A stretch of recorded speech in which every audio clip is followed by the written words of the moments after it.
All right, greetings, friends, and welcome to this episode of the Rob Breakenridge Show. So great to have you along with us for this episode of the podcast. Coming up shortly, a conversation with someone who's emerged as a really important voice in the conversation around Canadian energy and the Canadian energy sector. Adam Waterous is CEO of the Waterous Energy Fund, also executive chair at Strathcona Resources. And he's making the case that we really need to view Canada's energy resources as a bargaining chip, as a point of leverage in our trade talks with the United States. We'll get to that coming up shortly. But there's actually been some really interesting developments along these lines, just even since we recorded that conversation with Adam. So I did want to get to that off the top here. The pipeline conversation, it seems, is starting to shift, and this is something worth paying attention to. And there's different circumstances at play here. Now, first of all, we got the news this week that as a result of what's happening right now globally and the increase in energy demand, we've got the Trans Mountain Pipeline that's now basically full. Hasn't been that long since the expansion project came online, and it's now basically running at full capacity. Now, one of the projects that's on the table right now is expanding that capacity even further. So there's been a lot of focus, obviously, on building a new pipeline to the West Coast, and there was some progress this week regarding that MOU between Alberta and Ottawa. We'll get to that news. But there's some other projects on the table in the meantime. There's some further expansion of the capacity in the Trans Mountain Pipeline. There's a plan to further expand the Enbridge Mainline, which ships energy to Eastern Canada. And there's some renewed focus on the idea of shipping more to the United States and a potential revival of the Keystone XL pipeline or something close to it. So a couple things on that front. We've got this week reporting from Reuters that indeed the U.S. is working with Canada for permitting for this kind of a project to move forward. Now, remember, when Donald Trump was in power the first time around, he gave the green light to the Keystone XL pipeline. That got scuttled under Joe Biden. And there's some uncertainty around all of that as Canada has looked west, as Donald Trump has sort of sparked a trade war with Canada. Where might Keystone XL fit into that? And we understand that it did come up recently between Mark Carney and Donald Trump. But again, reporting this week from Reuters about potential progress there. We've also got a Calgary Liberal MP, Corey Hogan, talking about Keystone XL as a potential point of leverage in trade talks between Canada and the United States, which might indicate that this is something that Ottawa is increasingly focused on. We've also got now Alberta's premier talking about the potential of pipelines to the south and giving the U.S. first dibs when it comes to Canadian energy. So it's interesting, not that we've in any way abandoned the idea of building a pipeline to the West Coast. And like I said, we'll get to some developments on the MOU. But to see this focus on, once again, sending energy to the U.S. and linking it to trade talks in the upcoming CUSMA renegotiations, I think is really interesting and really significant. And it's something that Adam Waterous has been talking a lot about. We'll get to that in a second. Here's some comments this week from Alberta's Premier, though, Danielle Smith, talking about some of these various projects, talking about more energy going to the U.S., talking about CUSMA renegotiations. The question put to the Premier here is there any one project that she wants to see go ahead first? Well, I'd love to see all of them go ahead. As you know, I put out a few years ago that we wanted to double our oil and gas production. I think at the time we were at 3.7. Now we're approaching 5. And if we get another 1.5 million barrels going to the West Coast and 1.5 million barrels going south, that would allow us to meet our target. I think the one that is likely to go ahead first and fastest is the Enbridge project, which is their expansion of their 400,000 barrel a day on their main line. The one that is likely to go ahead second is the Trans Mountain expansion, and they're doing a number of things to increase 360,000 barrels a day. Again, within short order, I think both of those projects would be within the next 2 years or 2 to 3 years or so. For a brand new build, I suspect the third one that is further along is the South Bow Bridger project, because Bridger is the pipeline company in the U.S. that would be partnered. As I understand, in their open season, they're already at 400,000 pledged barrels or more, and could go even higher if there's an interest. So that's normally how it works. You get gauge the level of interest, and that can help with the financing. And then we have a proposal that we'll put in the queue in June, hopefully for a positive decision from the Major Projects Office before the end of the year, which will start the 2-year clock on doing all of the consultations and environmental studies to get get that to a point where potentially in the early part of the 2030s, that one could also go into service. So that's how I see the four big ones that I know about. That's how I see them likely being paced. And then I should say, and there's also other more substantial projects that Enbridge is talking about with partners that would also add a potential 1.5 million barrels by the mid 2030s too. So what I found really interesting is that the Canadian pipeline companies are partnering with a number of American pipeline companies, which I think assists in helping the way through the regulatory process. And it seems to me that with the Energy Dominance Council, the Major Projects Office, and our new 120-day TS approval timeframe, I think everybody has an accelerated expectation of how quickly those projects can move along. Just to follow up, Premier, given the fact that we've got CUSMA talks, which are going to be upcoming later this year, given the impact of any pipelines on the WCS, WTI price differential, and given the demand situation in Asia, which markets make more strategic sense to go ahead first, or does it matter? To me, it doesn't matter, because one of the things that our companies have been very good at doing is finding pathways to get to Tidewater. So I discovered that Tourmaline and others have found a bit of a circuitous route to be able to get natural gas down to Louisiana so it can be exported. And so we already have Asian partners that are buying Canadian gas by being able to leverage some of the pathways that currently exist in the United States. It'd be nice if there were a few more direct routes, and we did a roundtable discussion with a number of counterparts where we made that case. So maybe there'll also be some gas egress. At the moment, I believe we've got 700,000 barrels per day that land on the Gulf Coast. A lot of our oil goes to Midwest refineries, and so it doesn't make it all the way to the Gulf Coast, but about 700,000 barrels do. And so that can also either be used for American purposes or can be shipped internationally. And that has also the ability to go to Europe one way, but you can go through the Panama Canal and get to Asia, and that's a 20 to 25 day route. That's part of the reason why it's so advantageous for us to have Trans Mountain, as well as for us to build a Northwest Coast pipeline, because that cuts that transit by 8 to 10 days. But our producers have found a way. They have found a way to be able to get our market international on the basis of the infrastructure that exists. And so if it turns out that having partners in the U.S. allow more of that product to get to the Gulf Coast so that it can either be used in the States or exported internationally, I think that benefits us. And then if it takes a little bit longer to get the West Coast pipeline, just on the basis that we're really just getting started, that's going to supercharge our ability to service that market. Okay, so some really interesting and significant comments there from the Premier talking about some of these various pipeline projects. But again, the idea that going south is back on the table and perhaps should be back on the table.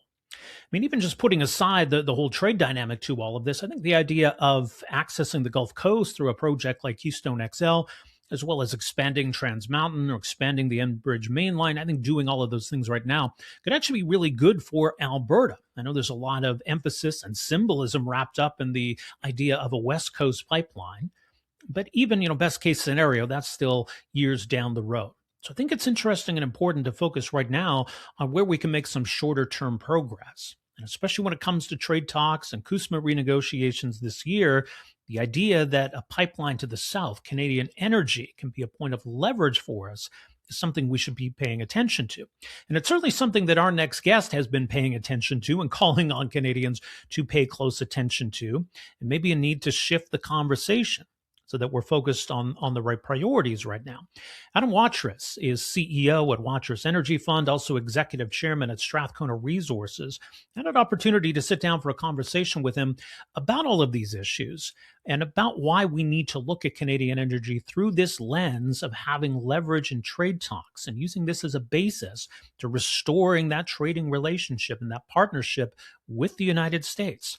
Now, by the way, I'll also direct you to buildcanada.com. Adam wrote a really interesting piece recently on the issue of Canadian energy independence and where we can build on that. So do check that out. But right now, let's go to that conversation I had this week with Adam Waterous. All right, well, it's certainly an interesting moment for Canada's oil sector amid changing global circumstances, a renewed focus on building Canada's economy, and of course, trying to salvage our trading relationship with our most important trading partner, that being the United States. So joining us to talk about where oil and gas fits into all of this and the moment we face as a country, we're very pleased to welcome to the program Adam Waterous. He is CEO at Waterous Energy Fund and also executive chairman at Strathcona Resources. Adam, it's so great to have you with us. Nice to see you, Rob. It's interesting, big picture. You think about how much has changed just in a few years with changing global circumstances, a change in government federally, I think some changes in public opinion. With all this uncertainty, though, do you still see this sort of big picture as a real moment of opportunity for Canada here? I do. I think part of the reason it's an opportunity is not only has our sector been growing, but at the same time, the amount of the world's what I would describe as free oil is declining, meaning Canada's market share on free world production it continues to grow every year. So I think that's a really great political card for us. Now, with the relationship with the United States, we've got trade talks coming up this year. It's been a rather tumultuous year on the trade front. I think there's a lot of uncertainty as to whether we're going to maintain anything close to the trading relationship we've had in the past with the United States. First of all, what's your assessment of where things are at? And then we can talk about where you see oil and gas fitting into that. When I hear the word uncertainty and a trade relationship, it's very often linked, Rob, to a perception that Donald Trump is a difficult party to negotiate with from Canada's perspective. That, geez, this guy's, volatile, unpredictable, tough, just a tough negotiator. And so as a consequence, it's difficult for the trade relationship between Canada and the United States to be resolved.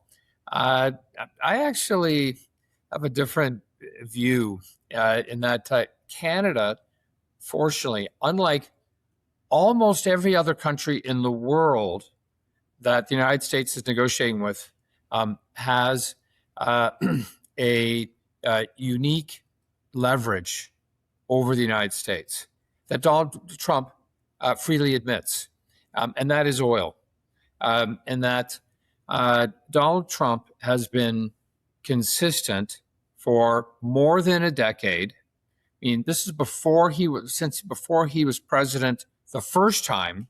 Right. That the only thing he wants from Canada is our oil, and he manifests it primarily in pipeline connections, originally with Keystone XL.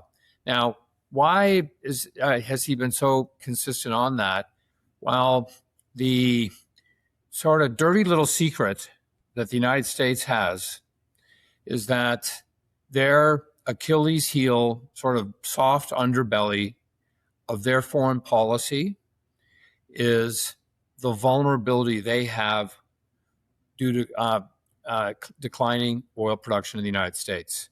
Now, this is a very different dynamic than is sort of popularly perceived. The popular perception is that the United States oil production, which back in 2005 was about 5 million barrels a day, by 2019 got to 13 million barrels a day, and they became, a so-called energy superpower themselves. They became so-called energy independent, and that had an enormous impact on the geopolitical power the United States had, meaning the United States, by the time it got to 13 million barrels a day, was not as dependent on Middle East oil, was not as dependent on non-free world oil as it had been in the past.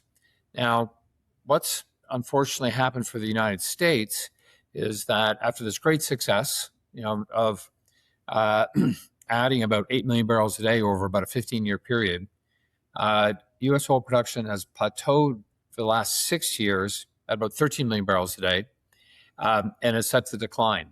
And the decline might be quite significant. And just to give you as a perspective, the U.S. Drilling inventory is generally seen to be in maybe the 10-year range, which is maybe a third to a quarter of what Canada's is. So they are going to start declining, and it's going to be declining quite quickly. The 40% decline rates in a lot of the new wells that have been drilled in the last 20 years are not uncommon. Now, that's creating great pressure on Donald Trump to get more oil. And the most obvious place is to get it from Canada. So that's why we have this. That's why he's been saying he wants more oil from Canada, and that's the economic leverage that we have to be able to secure a better trade deal with the United States.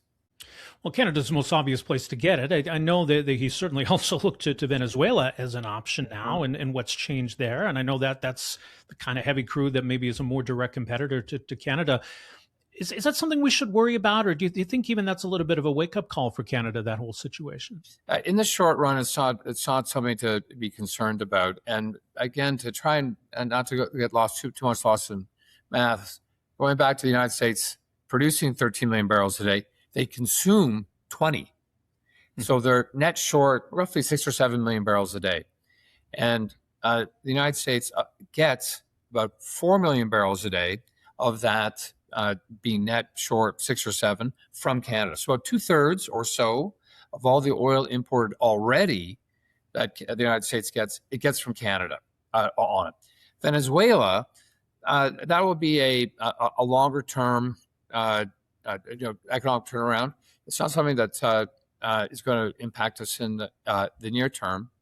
But what it does do, and what you would identify, Rob, is solidifies Canada's perspective. I mean, we've heard the United States. The United States says, "Hey, I'm short oil. I need Canada oil." Well, what's Canada say?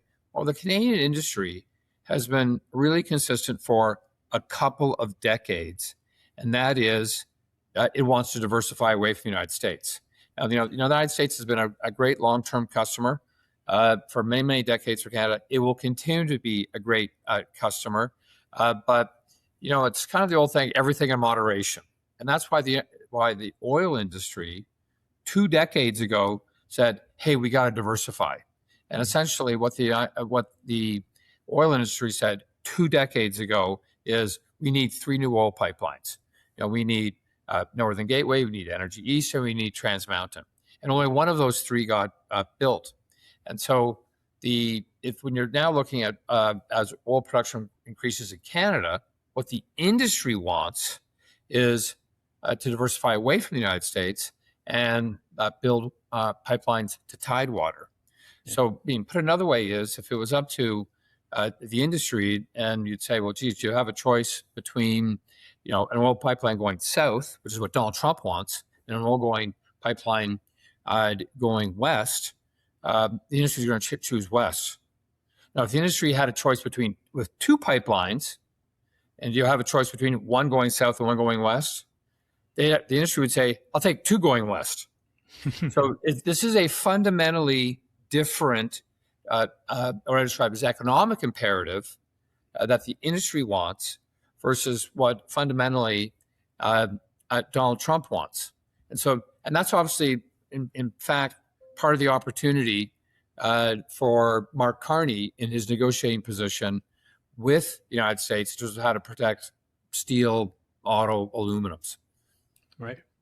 Well, and we understood recently that the Keystone XL pipeline did come up in conversation between Mark Carney and Donald Trump. And I mean, that project really kind of symbolized this whole relationship, something that Donald Trump embraced and improved. And I think, there's on this side of the border was relatively non-contentious. Canada approved it, and there wasn't much debate on this side of the border.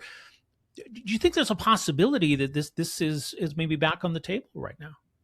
On the table, if this is a poker table, you got to be thinking about, if I'm Mark Carney, what are my poker chips?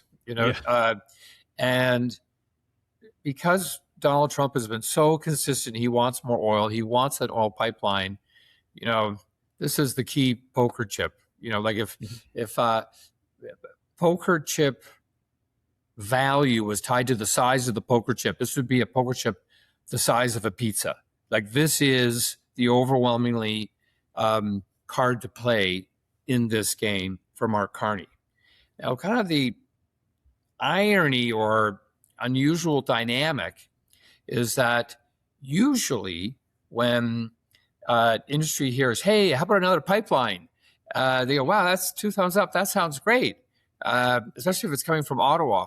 But then Ottawa says, "Oh, that's kind of the good news. It's another pipeline. The bad news, guys, it's got to go south." And so essentially, and why this ends up being relevant is that for a pipeline to get built, it needs industry support. I mean, it needs generally how these things work when there's the private sector is involved, Rob, as you know, is that production commitments from private oil companies is what are used to be able to finance an oil pipeline, as opposed to what happened with Trans Mountain, where the industry, Ottawa said, "Look, we're just going to build it," and there were some commitments, obviously, from industry, but not enough to fundamentally to economically justify the cost. So essentially, the unusual dynamic here with from Mark Carney's perspective is he's essentially will be going to the industry, the oil industry, and saying, hey, do me a favor, sign up for an oil pipeline or pipelines. There's a couple of different alternatives that go to the south so we can protect steel, autos, and aluminum. It's very unusual dynamic because, as you know, the whole dialogue generally between Ottawa and Alberta right now, with the MOU is, well, under what circumstances can the industry get an oil pipeline to Tidewater? What are requirements Ottawa wants on it? This is flipped on its head, and you would think, meaning, put another way is that the perception is the oil industry is asking Ottawa, under what circumstances can a pipeline to the west be built? In this case, it's the opposite. It's Ottawa would be going to the oil industry and saying, under what circumstances would you agree to support an oil pipeline south? It's a very unusual dynamic and very different, meaning, here's another way of putting it. This poker chip that Mark Carney obviously should be wanting to play, because we really don't have much other things we can offer as a country, is only a poker chip if he can actually deliver the oil. For him to deliver the oil, he's got to get the oil industry on side. It's a completely, and I think that's one of the challenges. And frankly, this has been as an opportunity, and that is to trade our economic hard power, Canada's oil, for a tariff deal to protect steel, auto, aluminum. This has been the obvious trade for a year now. The interesting question is, why has it happened? Well, the reason it hasn't happened is exactly what I've identified, is that Ottawa has to fundamentally convince the industry to pivot away from the West Coast and look south. Well, beyond, pretty please, I mean, what's it going to take to convince industry? And what is industry looking for in terms of policy direction, or at least some certainty from the federal government, to begin that kind of a conversation? Well, I think there's kind of two different things going on. One, and I think most importantly, I think the industry, the oil industry, generally wants to support items that are in the national interest. Protecting steel, auto, and aluminum, Rob, of course, is in the national interest. And so when called upon to, and which is kind of funny, it sits in, another place, Australia and central Canada, those industries. But when called upon, I think is, has an open mind to be able to be supportive of that. At the same time, it's and partially it's because of the timing on this, is that it's hard for the industry not to be thinking about it in terms of what its fundamentally relationship with the federal government is going to be going forward, when this is going on concurrently with negotiations on the MOU, right, to fundamentally get a pipeline to the west. That's why this is this linkage, I think, has not been well understood, Rob, in terms of there's these two different dynamics. Industry wants one to the west coast, not so much to the south, and Ottawa fundamentally kind of wants one to the south, not so much to the west coast. it's this very unusual dynamic, which I think ultimately is very solvable. And so I know I have optimism that this can be done. But I think here's another why this is potentially useful. One of the advantages that Mark Carney has in his dialogue with Donald Trump is when Donald Trump says, hey, I want to buy more oil from you, usually that's kind of seen as a positive thing for the seller, for the counterparty. Yeah. In this case, it's not. It's this very unusual dynamic. And again, it's not because the oil industry doesn't think it has a constructive relationship with the United States. It's not that at all. It's had a long-term, very productive. This has been, a great collaboration between Canada and the U.S. in the development of the oil market, both the production and the thing. This is, Lennon and McCartney. This is a great, collaboration on it. But as I said earlier, even too much sugar kills the taste. Like you've always got to be able to understand when, too much is too much. And so that's this very unusual dynamic that fundamentally both the industry and Mark Carney are going to have to balance between these two competing pipeline. And certainly where, Alberta's ambition fits in. And I know you've been bullish on the sector and our ability to ramp up production and meet demand. I think that's what Alberta wants to see is our ability to increase production, spur investment, be able to export. And I think, a project like Keystone XL checks those boxes. And I think we also have the ability, we can expand Trans Mountain or expand the Enbridge main line, and we've got some other options here. So do you think that there's sort of that win-win there where we can address these trade tensions, address that relationship, but still speak to and fulfill those kinds of ambitions? Yeah, I think you're talking about two different things. One is, and this is probably the most important point, the U.S. is short oil, and it's going to become shorter oil.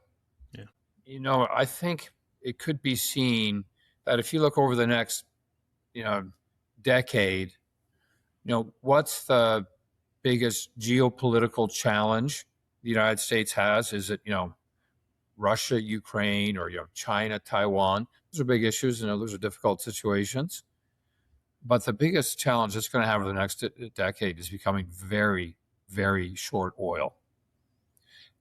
And as one of these things, it's going to be a drip, drip, drip, drip. It's going to get worse and worse and worse and worse and worse. It's going to become more and more obvious that much of U.S. foreign policy is going to be driven by the fact that they were energy superpower and are no longer. And what does that mean? So that's kind of the bad news. The good news is Canada is on the opposite. We're producing a little over about 5 million barrels a day of liquids. Our own view is I think that we should be looking to double that over the next 10 years, which I quickly would say is sounds kind of ambitious. I think it's very possible. Our business, Strathcona, has publicly said, we're going to try and double our production organically, over the next 10 years. This is something that Canada has the resources to do it. Whether we have the capital, the expertise, egress, those are different questions, but we've got the resource on it. So just as the United States is going down, Canada's going up, sounds like a great marriage, to be able to actually make this work. And so that's a wonderful thing. And I really would emphasize, this isn't just good. This is not just, hey, this is something that Canada's got. Canada is unique in the world in having this economic hard power with the United States. Nobody else has got it. Yeah. Nobody, just us. Like we've got, going back to the poker analogy, we got 4 aces when we're playing. That's a pretty good start, so we should be able to do something with this. Now, going back to why is this taking so long? We got four aces. Why have we already taken all our chips off the table and won? Well, I think there has been in Ottawa, I think some slowness in recognizing this, and which is not meant as a critical dynamic. People take time to understand dynamics, but I really would emphasize we have by far the best negotiating position with the United States of any country in the world, and so that's why I'm optimistic that we should be able to get the best deal of any country in the world. Well, it certainly raises the stakes for the next few months. Like 2026 is really a crucial year, isn't it, in terms of making these decisions, figuring all of this out, and like you say, trying to make the most of the hand we're holding here. There's this two confluence, just kind of by coincidence. Right. There's these two confluence of events that are impacting directly and indirectly the oil industry. One is CUSMA is being renegotiated. And it's going through this summer, late summer, and so there will be at some point a resolution to this trade dispute with the United States this year. This is going to happen this year. And at the same time, the MOU on a pipeline to the West Coast between the Alberta government and Ottawa is going to be resolved this year. In fact, it's supposed to be near term. It's a series of gates. The first one coming up soon is April 1st. Then there's another one in the early summer as more definition gets in this. So these are two different kind of files, so to speak. I would say one is I would describe as trade policy, one is energy policy. But man, they are right on top of each other. Put it this way, right now, all the major decisions in Ottawa lead to Alberta and what's going to happen with the relationship with the oil industry. And again, I really would emphasize, this is happy talk if I'm in Ottawa that we have these four aces. That we have the economic hard power with our oil industry. And it's just a question of how we're going to play it and trying to get the oil industry on side that has had a 2-decade long, let's, go west, young man, right. We actually need to go even more south. And that's kind of this very challenging attack, but I think it's very possible to solve. Well, let's hope so. We'll see how things play out this year. We'll leave it there for now. Adam, really appreciate your insight and perspective on all of this. Thank you so much for making some time for us here. Rob, always nice to talk to you. Okay. And our thanks once again to Adam Waterous, again, CEO at Waterous Energy Fund, chairman at Strathcona Resources. So some really important and interesting points he makes about this whole conversation about developing Canadian energy, using it as maybe a point of leverage in trade talks with the U.S., and once again, building up or restoring perhaps that trade relationship between Canada and the U.S. And this is certainly one pathway to do it. So we'll see what happens there. Now, as mentioned, there's still some progress being made on the other big pipeline project that we've been focused a lot on, the idea of building a major new pipeline to the West Coast. The MOU, the Memorandum of Understanding between Alberta and Ottawa, very much centered around all of that. And as we get closer to sort of the first deadline here, there's some question about where everything stands in terms of what all the relevant parties are supposed to have done by this point. Now, one of the big hurdles still to clear is bringing in the oil sands companies, the Pathways Alliance, and getting some agreement on this major carbon capture project that's supposed to be a big component of this whole agreement. But in the meantime, there's still some work to be done between Alberta and Ottawa. But the big news we got this week is that when it comes to methane reduction, and this was one of the boxes that needed to be checked, there is indeed an agreement between Alberta and Ottawa when it comes to reducing methane emissions. So this was a pretty important part of that MOU. So that's one step that's been completed. Here's a little bit more from the Premier speaking this week about some of these negotiations, about where there's progress or lack of progress, and a question about whether there's been any foot dragging on Ottawa's part. I don't think anybody is foot dragging. I know that officials flew out here last week to be meeting one-on-one with our officials, and that's kind of what happens when you get down to the wire, is that it requires hours and hours and hours in the same room together to go over each word. And so I assure you that that work has been happening. And we're at a point now where the Prime Minister and I need to get together to just iron out our understanding of a couple of details around tier pricing and stringency. And I have impressed upon the Prime Minister that we've got to do it for April 1st. It'd be a great birthday present for me to do it on, and it won't be a joke when we issue the release on that. It'd be nice we would like to have that on April 1st, because in order to bring our third party in, which is that Oil Sands Alliance and their Pathways project, they need to know what the benchmarking and the pricing is first. So I would anticipate that the big agreement, and I've impressed this upon the Prime Minister, let's get that nailed by April the 1st so that we can finish in the following weeks the negotiation with Pathways. And that would put us pretty well on track. And then the final agreement we have to come to is the framework for adding nuclear to our power grid. We've just finished the consultation on that. I believe it's going to be released on March the 31st, the What We Heard report. And so that would be the one that we have to work on for the remainder of the year. But I'm optimistic. The Prime Minister got back to me. He shares the same sense of urgency that I do. And so we're, I guess, on March the 25th. So hopefully we'll be issuing a press release a week today. Okay, so the Premier's sounding pretty optimistic and upbeat about where things stand and hoping to have a big announcement to be made next week on or around April 1st. And again, like I say, more work to be done in terms of progress on the carbon capture project, the Pathways Alliance project, and even just getting proponents involved and making sure we've got an actual route here, a proposal for a new pipeline. So there's still a ways to go. But some important steps being reached or almost reached, hopefully, here in the meantime. So we'll see where that all goes. But again, pay attention to this whole broader conversation about going south, reviving Keystone XL, linking energy to trade talks, and finding other strategies in the shorter term to increase production, increase Canadian exports, right? So the new pipeline to the West Coast, if it's going to happen, best case scenario, 5 years, maybe?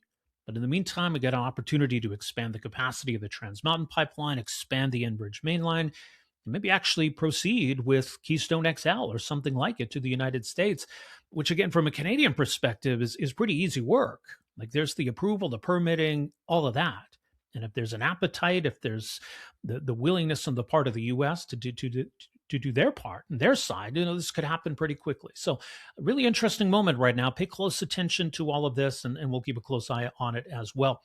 Listen, that's where we will leave it for this episode of the Rob Breakenridge Show. You can find us, of course, at robbreakenridge.ca, more on our YouTube channel, Rob Breakenridge Show, and you can find this podcast on various audio platforms, Apple Podcast, Spotify, and the rest.